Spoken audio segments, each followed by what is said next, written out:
Assalamualaikum warahmatullahi wabarakatuh. Ila hadratin Mustafa Muhammadin sallallahu alaihi wasallam wa ala alihi wa ashabihi wa azwajihi wa dhurriyyati wa ahli baiti ajma'in wa ila hadrati syekhuna wa mursyiduna al-Fatihah.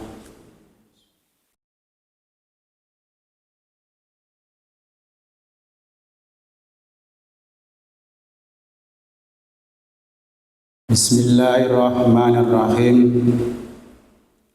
Qala al-ma'alif rahimahullahu ta'ala wa nafa'ana bi ulumi fid dharain amin ya rabbal alamin. Wa ammal ghazaliyatu anapun utawi tariqah ghazaliyah fafil ikhya'i mongko iku ing dalam kitab Ihya Ulumuddin wal hujjati lan kitab hujjah wal manaqib lan manaqib.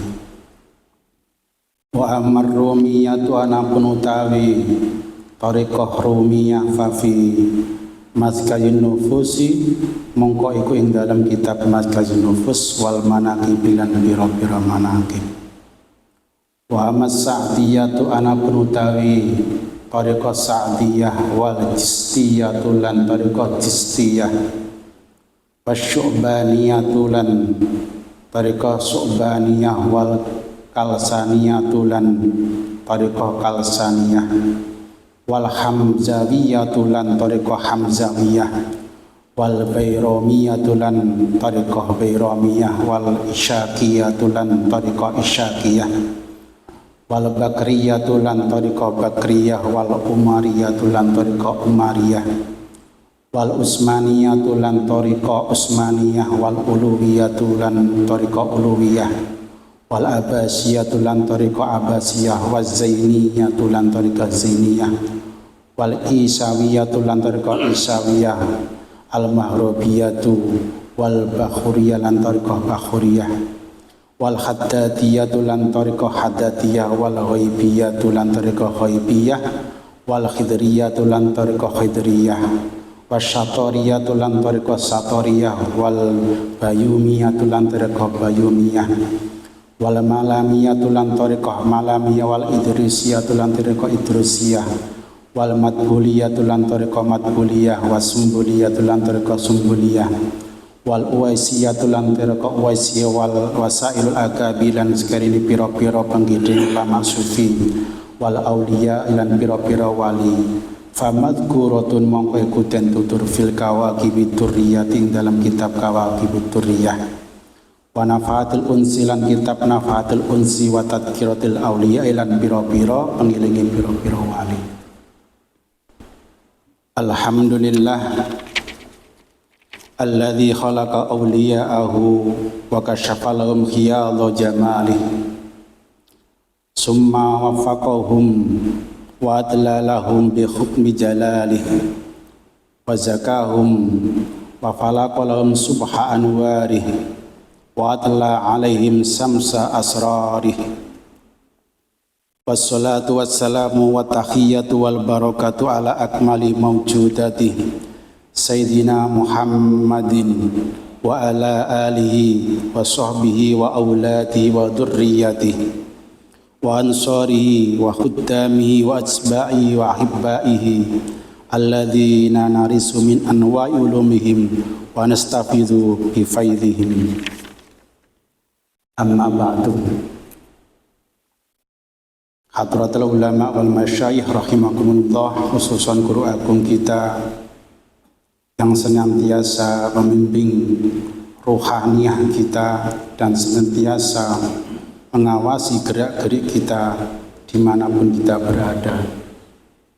Semoga dengan berkah beliau, dengan cara kita berkhidmah, Allah semakin melimpahkan berkah-berkah beliau kepada kita semua. Amin ya rabbal. Ikhwan akhwat ingkang berbahagia,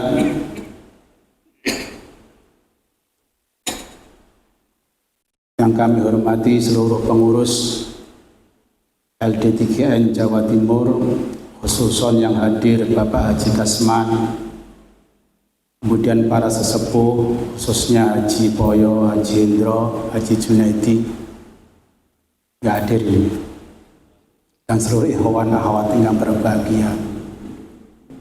Patut kita bersyukur yang mana kita masih diberi oleh Allah kesempatan yang sangat mulia, yakni hadir dalam majelis zikir, majelis ta'lim, dengan satu harapan semoga langkah-langkah kita, aktivitas kita diridhai Allah Subhanahu wa taala. Amin ya rabbal alamin. Ikhwan akhwat ingkang berbahagia, melanjutkan kajian bulan kemarin tentang definisi daripada thariqah, baik segi bahasa ataupun segi istilah para ulama sufi. Bisa diringkas bahwa thariqah adalah usahanya manusia dengan bersungguh-sungguh untuk bisa kembali kepada asal mula daripada makhluk, dengan cara-cara yang telah diajarkan oleh para guru-guru mereka. Artinya begini, kita hidup di dunia itu dalam rangka proses untuk bisa kembali kepada asal mula kita sendiri. Inna lillahi wa inna ilaihi raji'un. Dengan apa? Dengan thariqah, dengan cara-cara yang telah diajarkan para mursyid, para wali-walinya Allah, untuk bisa meninggalkan dunia ini sebelum nanti terjadinya kiamat yang kubra, sebelum nanti kita akan proses kembali dengan secara totalitas. Apapun dan siapapun, kapanpun nanti semuanya akan kembali. Cuma prosesnya ada yang selamat, ada yang tidak. Lah kita mendapatkan bimbingan oleh seorang mursyid yang kamil untuk bisa kembali dengan sempurna, sehingga nanti kita kembali kepada Allah, tidak saja kembali tapi dipanggil oleh Allah dengan panggilan yang sangat indah. Ya ayyatuhan nafsul mutmainnah irji'i ila rabbiki radiyatan mardiyah fadkhuli fi ibadi wadkhuli jannati. Ikhwan akhwat ingkang berbahagia, lalu kapan berdirinya thariqah tersebut? Munculnya thariqah itu kapan? Kita ada sejarah sedikit singkatnya, bahwa planet yang kita duduki ini sebelum ada manusia itu sudah ada penghuninya dulu. Beribu-ribu tahun planet yang namanya bumi ini sudah ada yang menempati, yang disebut dengan Banul Jan. Pokoknya cara kasarannya ya anak turune jin dan seterusnya itu. Kemudian mereka hidup di dunia ini itu tidak sesuai yang diinginkan oleh Allah. Allah menciptakan makhluk agar liya'budun, agar bisa membuktikan adanya eksistensi daripada Allah. Tapi apa yang terjadi, Banul Jan ini nggak mau ibadah sama sekali. Penting yo mangan, turu, rabi dan seterusnya itu. Kona ana perkara sithik gegeran sampai paten-patenan membunuh. Melihat kerjaan seperti itu, Allah akhirnya sudah dihancurkan saja, dilibas, habis semuanya.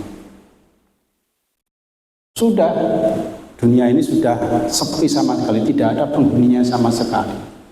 Baru beberapa tahun Allah memberi kabar kepada para malaikat.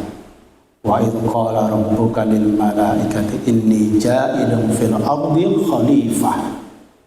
Wahai malaikat, sebentar lagi saya akan menciptakan makhluk sebagai khalifah di bumi. Malaikat ini tidak terima, ya Allah, apakah masih kurang saya dan seluruh daripada malaikat itu sudah sujud kepadamu, telah bertasbih kepadamu, mensucikan kepadamu, kurang apa? Kemudian Allah menjawab, qala inni a'lamu ma la ta'lamun. Engkau kalian tidak mengetahui apa yang aku akhirnya diciptakan awal mula daripada manusia dengan bapak kita Abul Bashar, yaitu Sayyidina Adam. Nah, maka Nabi Adam ini bukan rasul sebetulnya, cikal bakal daripada manusia. Terus sampai dengan Nabi Nuh. Nah, Nabi Nuh pun begitu, baru ini rasul pertama yang diperintahkan oleh Allah untuk risalah kenabian, membawa syariat. Ternyata kaum Nabi Nuh tidak tunduk sama sekali. Nabi Nuh mengajak untuk bertauhid, ibadah kepada Allah, ternyata tidak ada pengikutnya, sedikit sekali. Akhirnya Nabi Nuh sudah pusing, ya Allah, saya resign saja jadi rasul katanya. Kok resign jadi rasul karena ya jadi apa? Nah, terus mau gimana? Gini ya Allah, umatku ganti aja yang baik, ganti yang baru saja, biar nanti bisa nikmat dalam ibadah kepada Engkau, mensucikan kepada Engkau. Dituruti Allah, banjir bandang, semuanya habis, hanya tinggal 80 orang tok situ, sebagian riwayat.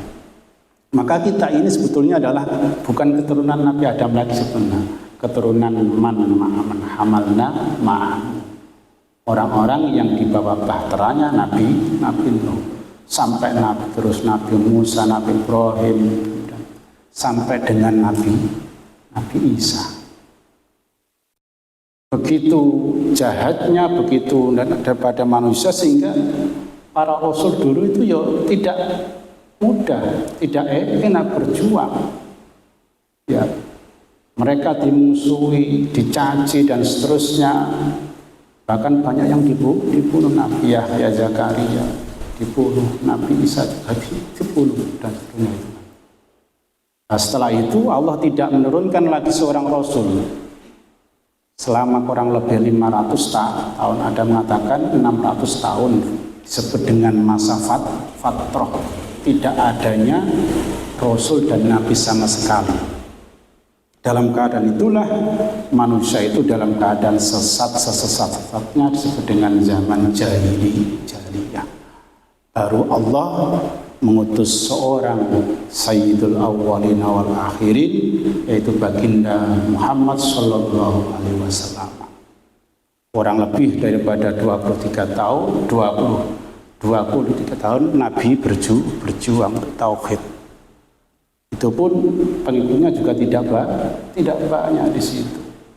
Mengajarkan daripada ilmu tauhid la ilaha illallah.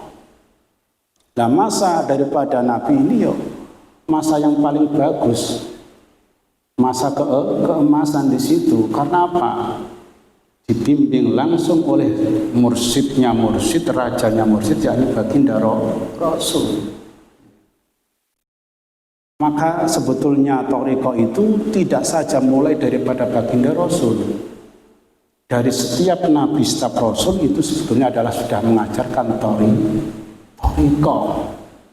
Karena hakikat daripada thariqah adalah mengajarkan, memahami, menghayati dan mengamalkan daripada kalimat tauhid la ilaha illallah. Meskipun syariat mereka itu berbeda. Maka ada istilah la ilaha illallah, ada sofiyullah, la ilaha illallah, nuhun najiyullah, la ilaha illallah, ibrahimu khalilullah, la ilaha illallah, Musa kalimullah, dan seterusnya. Kemudian ditutup dengan Muhammadun, la ilaha illallah, Muhammadun Rasulullah. Nah, pada masa Nabi itu masa kemasan lagi.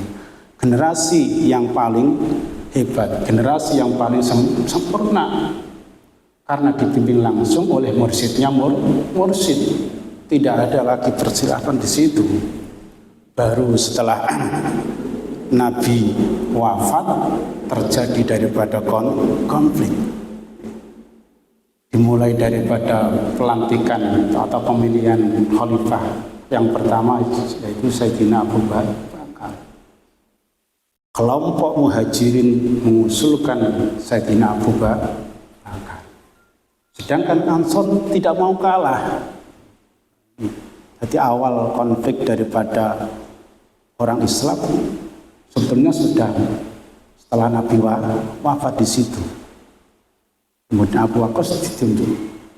Akhirnya terpilih Sayyidina Abu Bakar. Kemudian setelah Abu Bakar wafat digantikan khalifah yang kedua. Kemudian yang ketiga, yang keempat. Semuanya khalifah di situ dalam terbunuh. Coba bayangkan. Sayyidina Umar dibunuh ketika sholat subuh. Abu Lulu Al-Majusi, Utsman pun begitu dibunuh. Sayyidina Ali juga dibunuh. Yang membunuh bukan orang sembarangan, hafal Quran. Abdurrahman Al-Majusi. Kemudian puncaknya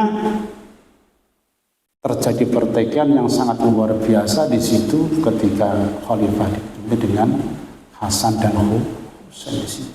Terjadi tragedi yang sangat luar biasa disebut dengan tragedi Karbala. Peperangan antara Yazid, pimpinan daripada orang-orang situ, kemudian Sayyidina Husain 40 hari, bayangkan. Sayyidina Husain hanya berjumlah sekitar 40 orang, yang lain adalah ratusan. 40 hari dikepung tanpa ada makan sama sekali, hanya bisa sholat dan seterusnya. Kalau kita baca sejarah itu kita menangis sekali. Jadi sejarah yang paling kelam, tragedi yang paling kelam yaitu tragedi Karbala di situ. Kemudian setelah terjadi itu pun nggak cukup itu. Dan dalam keadaan seperti itu, ketika Sayyidina Ali itu sudah terjadi beberapa kelompok di situ. Kelompok yang pertama adalah Khawarij. Ini Khawarij adalah penentang Nabi, penentang daripada khalifah Nabi, penentang daripada khalifah yang ditentukan. Nah, kelompok yang kedua itu adalah khalifah Syiah, fanatik betul, menjunjung betul, berhormati tentang khalifah, yaitu Sayyidina Ali. Pertikai terus ini, yang satu menjelekan, yang satu memuji. Nah, ada kelompok yang tengah-tengah tidak pro, tidak kontra, disebut dengan kelompok Zuhad. Nah, inilah kelompok Zuhad adalah cikal bakal munculnya daripada ulama-ulama Thariqah, yang mana generasi tersebut dimulai dengan situ Hasan Al-Basri, ya. Kemudian Abdullah dan Suraj itu. Nah, kelompok Zuhad ini berpendapat bahwa tidak ada yang bisa menyelesaikan pertikaian antara umat Islam kecuali dengan adanya bimbingan ruhani.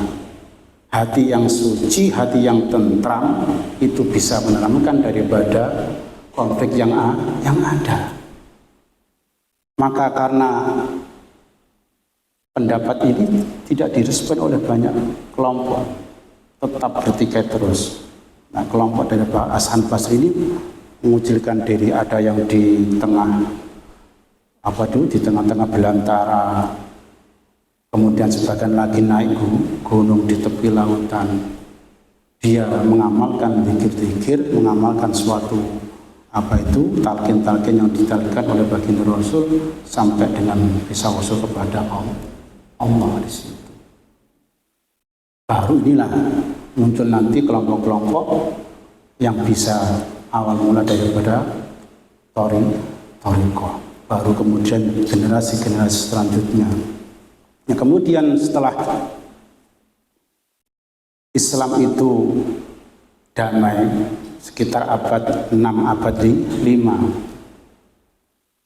kelompoknya sekitar Imam Ghazali, kemudian Syekh Abdul Qadir Jailani dan seterusnya, baru kembali memunculkan namanya gerakan-gerakan thariqah, gerakan-gerakan sufi di sini. Nah, gerakan-gerakan tersebut karena begitu banyak pengikutnya, mereka menamakan kelompok mereka dengan thariqah, yang nama thariqah tersebut diambil daripada pimpinan. Akhirnya muncul thariqah Ghazaliyah, thariqah Idrisiyah, thariqah Rifaiyah, thariqah Uwaisiyah, dan seterusnya sampai sekarang. Jadi kapan munculnya thariqah? Sebetulnya sudah dulu, cuma organisasinya namanya baru abad sekitar 6 atau 5 ketika Islam kembali lagi dan di situ. Nah, keadaan daripada manusia atau para sahabat, para tabi'in setelah ditinggalkan daripada baginda Rasul itu sudah diprediksi oleh baginda Rasul. Ketika baginda Rasul itu dalam keadaan santai-santai bercengkrama dengan para sahabatnya, beliau dawuh kepada para sahabatnya, wahai para sahabatku, seandainya nanti Allah telah membukakan kemenangan kepada umat Islam, yang mana bumi Masyrik dan Maghrib, Romawi, Persia dan seterusnya dikuasai oleh orang Islam, kira-kira apa yang kamu lakukan? Kemudian karena mendapat pertanyaan yang seperti itu, sebagian, ya Rasul, kami tetap setia dengan ajaran engkau. Kami tetap istiqomah dengan zikir-zikir yang telah engkau wariskan kepada kami. Tapi Nabi tidak merespon jawaban tersebut. Bukan, tidak. Nanti kalian ketika Romawi, ketika Persia semuanya terkuasai oleh orang-orang Islam, kalian nanti akan bertikai, akan cerai-berai, akan berkelahi, memperebutkan daripada dunia dan kemewahannya. Jumlah kalian begitu banyak, pengikut begitu luas biasa, kuasaan begitu luas, tapi kalian itu bagaikan aneh-aneh, bagaikan busa-busa bui-bui di lautan yang mudah diombang-ambingkan oleh ombak.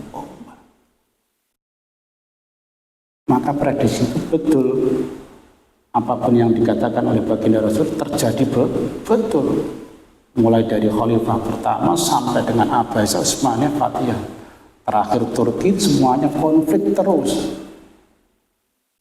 Karena apa bisa terjadi? Baginda Rasul menyatakan, karena engkau terlalu cinta terhadap dunia, terlalu mengagungkan dunia, dan engkau takut akan kematian. Artinya begini, manusia itu kan sebetulnya madat kita atau unsur kita asalnya itu dari rohani, dari ukhrawi, dari akhirat. Cuma bejananya wadah kita itu dari dunia. Nah, wadah kita itulah yang menyebabkan rohani kita itu tidak mau lepas, tidak mau meninggalkan daripada dunia. Karena yang nyata pada hari ini pada saat adalah dunia.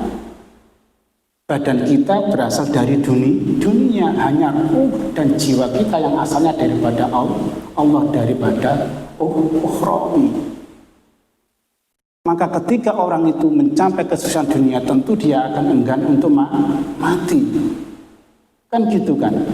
Nafsu ketika sudah mencapai apa yang akan diinginkan, dia itu enggan untuk kembali pada asalnya. Kalau ada orang yang bosan hidup, itu jawabannya hanya satu.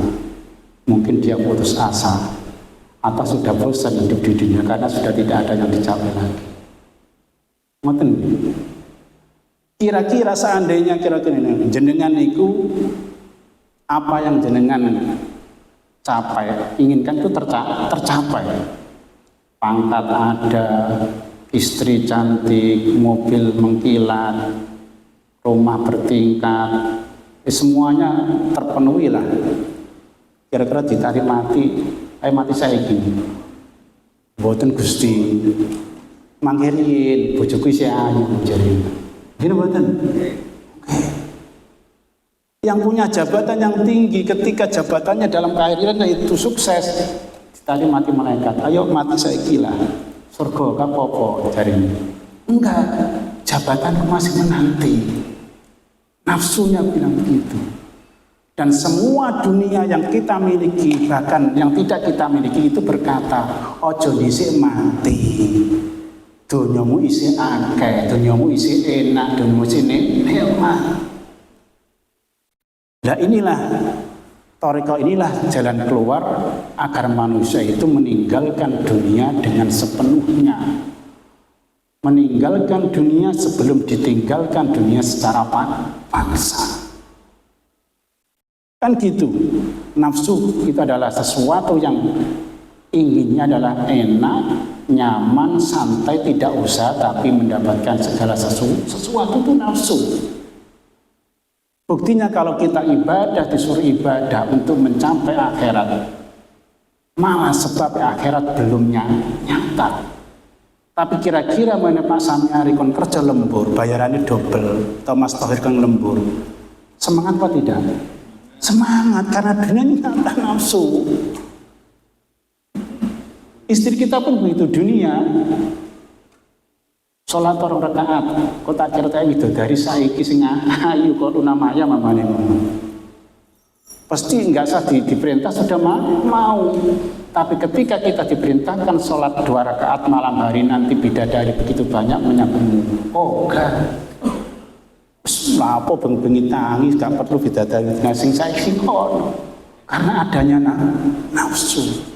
Dan sekali lagi nafsu itu selamanya masih berada di diri kita karena sebagian makna nafsu adalah kehidupan. Selama orang itu masih hidup berarti masih punya nafsu. Lah di antara untuk bisa mengalahkan, mendidik dan mengatur nafsu disebut dengan thariqah. Maka karena thariqah itu adalah mendidik, mengajar daripada nafsu, tentu semuanya thariqah itu berat. Ya. Tidak ada thariqah yang ringan, nggak ada. Nah, thariqah kita kan ringan, kodenya yang penting hataman 1 minggu sekali, zikir paling banter manakipan 1 bulan sekali. Lebih daripada itu, thariqah qadiriyah itu berat. Kemarin saya ceritakan di antara thariqah qadiriyah itu harus pernah mengembara, pernah menggembel, jadi wong wis dadi wong gendeng. Lah kan kita nggak pernah dadi wong gendeng. Urip yo enak ae, pakaiannya semuanya mewah, tempaannya ya mewah, makanannya juga enak-enak, nggak pernah seperti makannya kambing. Ada lagi namanya dengan khalwat. Khalwat itu menyendiri, mengasingkan diri, menjauhkan diri daripada kehidupan manusia, berhubungan daripada manusia, hanya fokus kepada Allah di situ. Dan dalam thariqah kita, mungkin kalau ikhwan-ikhwan yang lama sudah pernah memasuki, saya pernah ceritai di antara satu atau talqin pernah khalwat itu 40 hari. Makannya hanya porsinya sedikit, minumnya sedikit, tidurnya juga sedikit, bicaranya tidak boleh kecuali hanya suatu zikir dan wirid-wirid yang telah diajarkan. Habis semuanya dimatikan, hubungan dengan masnya semuanya dikurangi. Nah, kita kan belum pernah, jangan kan 40 hari, 3 hari di sini saja sudah everything saja sudah kakak ngeluhnya tuh. Everything lagi. Nafsu kita. Apalagi kalau kita mengikuti satu thariqah yang disebut dengan thariqah Ghazaliyah tadi. Thariqah Ghazaliyah, thariqah yang sangat ekstrim. Mungkin di Indonesia tidak ada mengikuti thariqah Ghazaliyah. Masuk kamar atau masuk ruang lahat, kemudian kita dipakai dengan pakaian seperti mayit. Ketika masuk khalwat, niatnya goodbye dunia, wis dunia selesai, artinya wis siap mati. 40 hari di dalam kamar yang gelap gulita atau di yang lahat seperti orang mati. Nah, kita mampu 40 hari. Coba 1 hari saja kita di kamar, tidak boleh apa-apa. Sudah mengeluhnya luar biasa. Nah, oleh karena itu Thariqah karena begitu berat, pengikutnya sedikit. Pengikutnya adalah orang-orang pilihan. Maka kita kalau ahli thariqah termasuk orang pilihan. Pilihan disaring lagi yang lebih ringan lagi. Sementing thariqah, sementing talqin sudah ahli thariqah. Tidak seluruhnya. Kalau seluruhnya, waduh, kita tidak lama-lama seorang menjadi wali sudah. Karena begitu didikan daripada thariqah, tujuan terakhir adalah menjadi orang yang dekat kepada Allah. Kalau sudah menjadi dekat, berarti menjadi seorang wali. Apa tanda seorang wali? Yaitu bisa menundukkan dunia, bisa mengatur dunia, bisa menjadikan dunia ini menjadi budaknya, bukan diperbudak, bukan diatur di dunia, tapi mengatur dunia. Nah, kalau kita kan sebaliknya, diperbudak di dunia, diatur di dunia, dihinakan dunia, karena semboyan kita dunia itu yang nyata, akhirat belum nyata. Lah thariqah adalah menyadarkan diri kita, menyadarkan manusia, menyadarkan bahwa dunia itu hanya sementara. Dunia itu tidak nyata. Yang nyata, yang kekal abadi nanti semuanya adalah akhir. Dunia bisa kekal, bisa abadi dengan cara dipindahkan menjadi akhirat. Kita punya harta diinfakkan nanti menjadi kekal abadi. Ilmu pengetahuan kita menjadi kekal abadi ketika diamalkan untuk akhirat. Badan kita, kekuatan kita menjadi abadi nanti jika diamalkan akan kepada akhirat. Ketika semuanya yang kita miliki itu tidak dipindahkan ke akhirat, menjadi ad-dunya ma'lunatun. Dunia itu dilaknat dan seluruh penghuninya dilaknat karena pada hakikatnya dunia adalah sementara. Kita beruntung dipertemukan satu mursyid yang mana mursyid itu mengajarkan kita sadar bahwa dunia hanya sementara. Dunia hanya untuk jembatan menuju akhirat. Dunia hanya bekal untuk menuju akhirat. Dunia hanya sebatas tempat menanam, panennya di akhirat. Terakhir, bahwa thariqah yang begitu banyak berkembang itu pada mulanya semuanya bermurah kepada baginda Rasul. Kemudian bercabang dengan 2, yakni lewat satu menantunya, yakni Sayyidina Ali, yang itu terkenal dengan thariqah yang Qadiriyah. Yang satunya lewat mertuanya, yaitu Sayyidina Abu Bakar, yang terkenal dengan thariqah Naqsabandiyah, Uwaisiyah, dan cabang-cabangnya seluruh thariqah yang ada di dunia ini. Kira-kira saya pernah baca dalam kitab atau makalah itu 143 jenis daripada thariqah. Idrisiyah, Khalwatiyah, Jalwatiyah, Idrisiyah, Hamzawiyah, Usmanah. Itu semuanya bermula daripada satu pusat. Di Indonesia saja, ya, di Jatman itu tahun sekitar sebelum 2000-an itu telah terdaftar sekitar 43 thariqah yang muktabar. Mungkin sekarang sudah tambah di situ, artinya sudah diakui oleh ulama Indonesia, terutama ulama NU. Nah, dengan adanya begitu banyak thariqah, kita harus mantap mengikuti satu thariqah. Kita harus yakin betul bahwa thariqah kita itu yang terbaik, thariqah kita yang paling mudah, dan seterusnya. Tapi keyakinan kita, kemantapan kita jangan sampai menyalahkan thariqah yang lain. Karena dengan menafikan thariqah yang lain, menjelekkan thariqah yang lain, kita sudah melanggar rambu-rambu daripada syekhuna, guru kita tapi apalagi sampai mengkafirkan, membid'ahkan thariqahmu lho modele opo.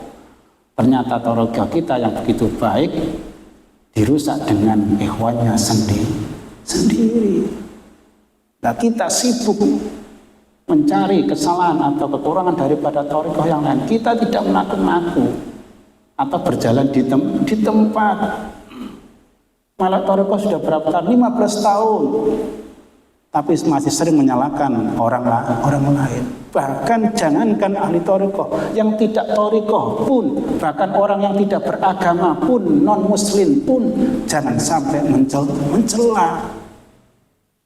Karena hakikatnya semuanya bermula daripada Rasul. Nur Muhammad bermula daripada Nurullah.